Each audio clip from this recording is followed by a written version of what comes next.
Hi, it's Steve. Today we'd like to show you how to change the control board on your front load washer. This is a really easy job. Let me show you how we do it. Now to do this repair, we should first of all disconnect power to the washer. So if you need to, pull it far enough forward that you can unplug it, or locate the electrical panel, turn off the appropriate breaker, or remove the appropriate fuse. You may also need to pull the drain hose out or disconnect the inlet fill hoses to gain access to the back. But all we need to do is access two screws right at the very back, so about a foot away from the wall should allow you to do that. And once we've got the power disconnected, we'll go ahead and remove the main top. Now with the power disconnected and access to the back, we're next going to remove these two screws that secure the top to the cabinet. Now with the screws removed, we'll grasp both sides of that top and just pull it back about an inch, and that will disengage the tabs. There are two on each side, one at the front and one in the middle, that engage these little metal brackets.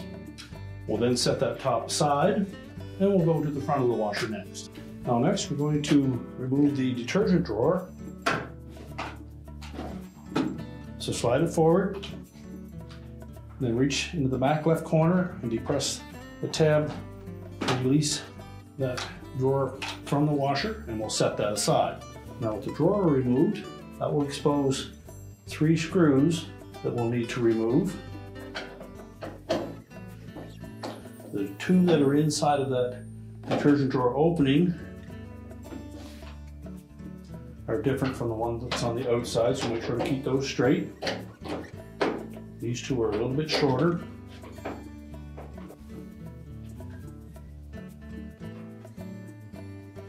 And we'll set those aside. Now next we'll remove two screws, one on either end at the top, and then release the locking tabs across the top of that console. So we'll remove those two outside screws first.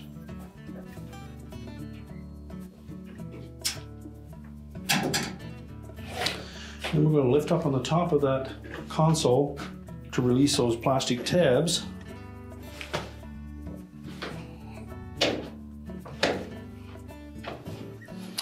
And along this portion, they may be fairly tight, so you may want to use a stiff putty knife to lift this portion off.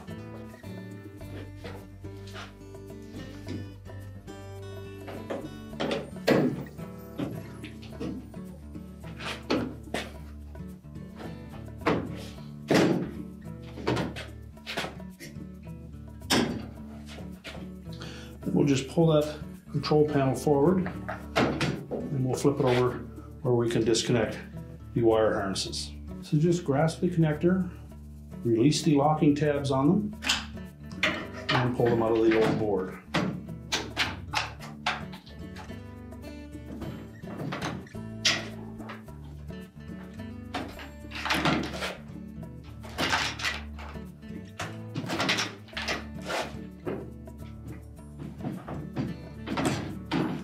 The two in this area, you need to pull the clip away from the connector and gently slide that connector away from it. Now you'll also note that there are a couple wire ties that are attached to the cover on that control board.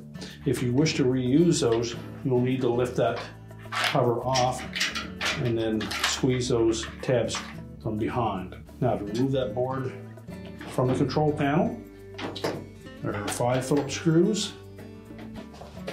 I'll just remove all of those.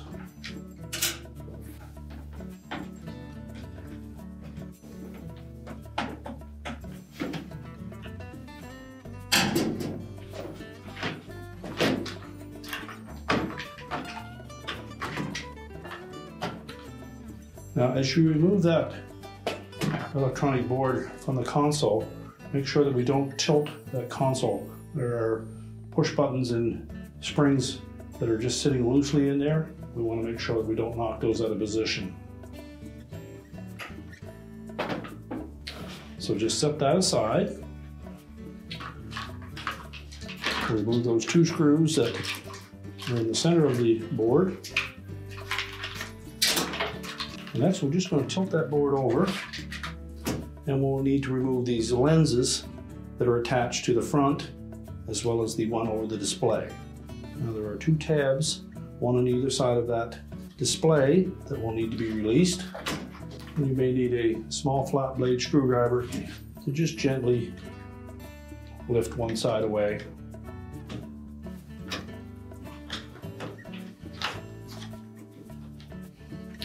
And set that aside and pull the lens off from the inside. And set that aside. Remove these individual lenses. They're just a friction fit, but you may need to coax the odd one to get it loose.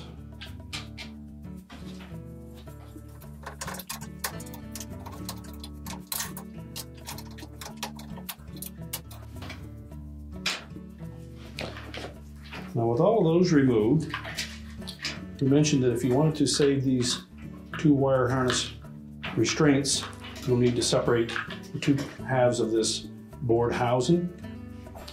There's simply some plastic clips that hold it together. We just need to release those.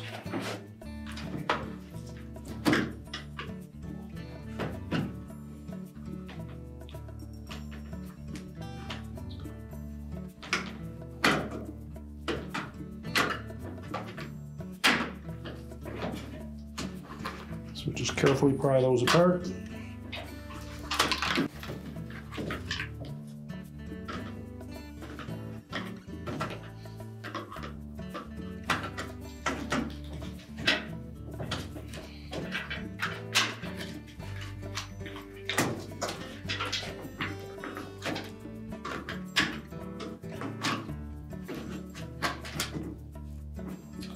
That will allow us to remove the old board from the housing, and that will expose those arrowhead fasteners for those wire harness clips. Simply depress each side of those and push them down through the opening.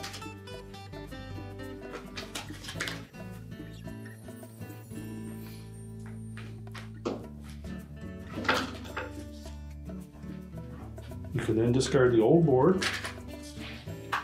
We'll then take our new board assembly. We're going to begin by installing those lenses.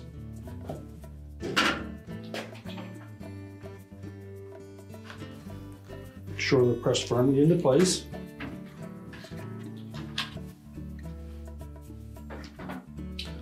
As well as the lens for the display and the dust cover. Snap that into place.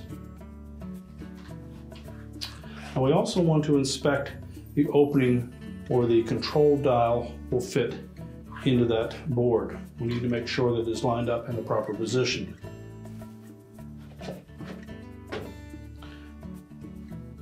With the control panel set in the normal cycle setting, you'll note that there is a flat side on that shaft, and it should point towards where the board is going to sit in the housing.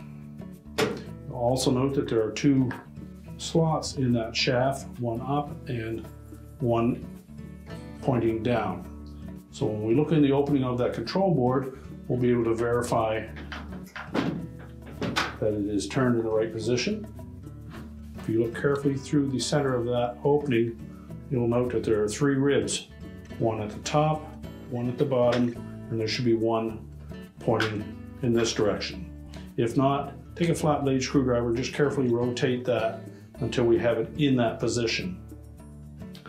That will allow that to sit directly over that shaft on that dial and allow the board to sit flush. So with all of our lenses pressed firmly into place, we'll make sure that the control housing is kept flat so that we don't disturb those push buttons. And if you do inadvertently knock one out of position, you'll note that there is an indicator on the edge of each of those that matches marks on the back side of that control panel so that they will all go into the right position. Now, to verify that our control knob is lined up properly, you'll note that there's a flat side on that shaft and it should point in this direction. There's a groove cut in the bottom and a groove cut in the top, but also there is a rib on the top just forward of that groove. That needs to be pointing straight up.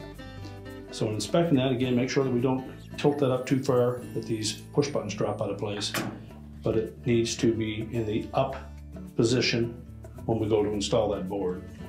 Now, to help guide that control board onto that shaft, I want to make sure that if you look down through that opening, you'll actually be able to see right through the center of that to help line that up with that shaft.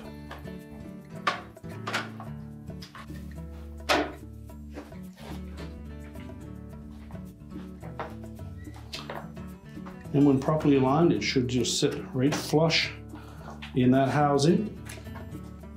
While holding the two pieces together, I'm just going to rotate it around, verify that our dial did not turn, and you should actually feel resistance between each section of that dial. So now we're ready to reinstall those 5 screws to secure the board to the housing.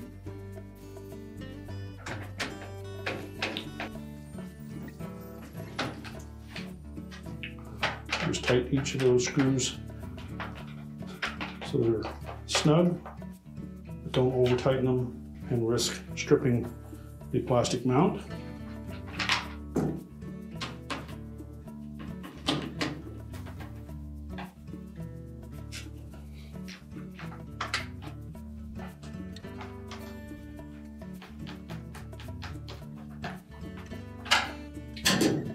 Now with them all tightened securely, we're ready to reconnect the wire harnesses.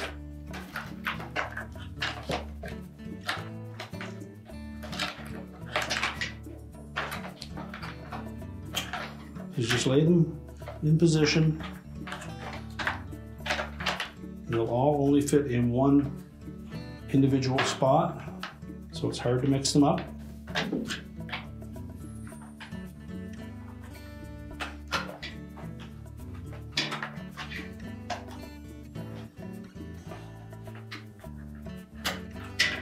And as you install those, make sure that the locking tabs engage on all of them.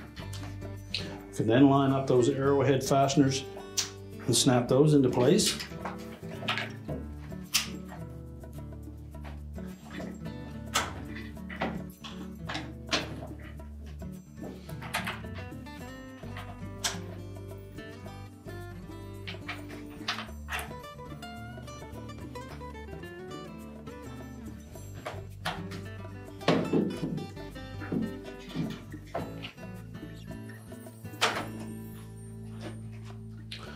When all the harnesses are secure, we'll then line that console up with the front of the washer.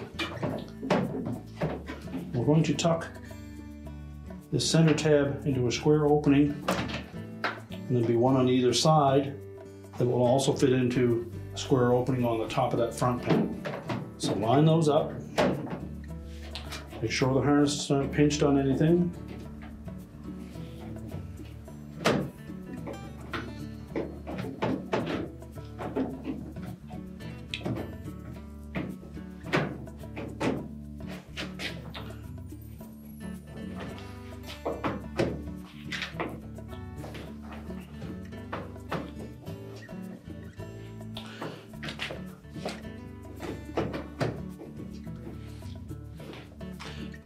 Now with the bottom lined up, I'm simply going to squeeze the top of it to that metal bracket and engage those clips on the top.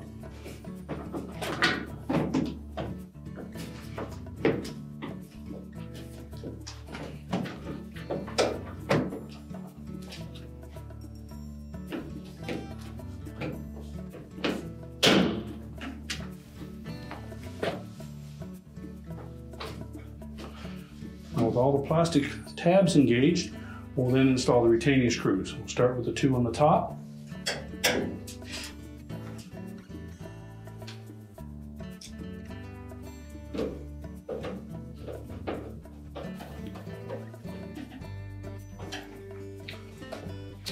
And then we'll put the 3 in by the dispenser. We'll begin with the long one on the outside.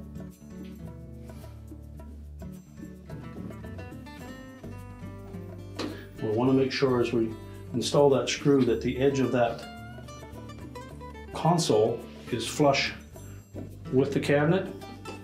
Don't use the screw to pull it into place. If it's not flush, it means it's not quite lined up properly. Next, we'll put the 2 inner screws in place.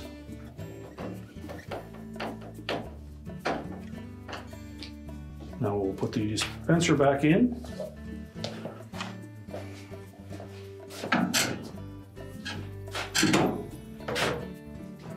Simply line up the guides on either side.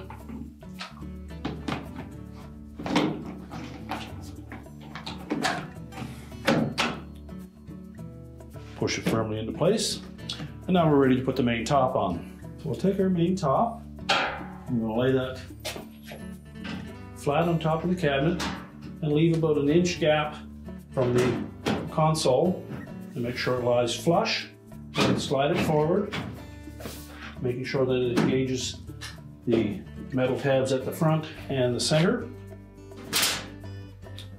We'll install the 2 retaining screws.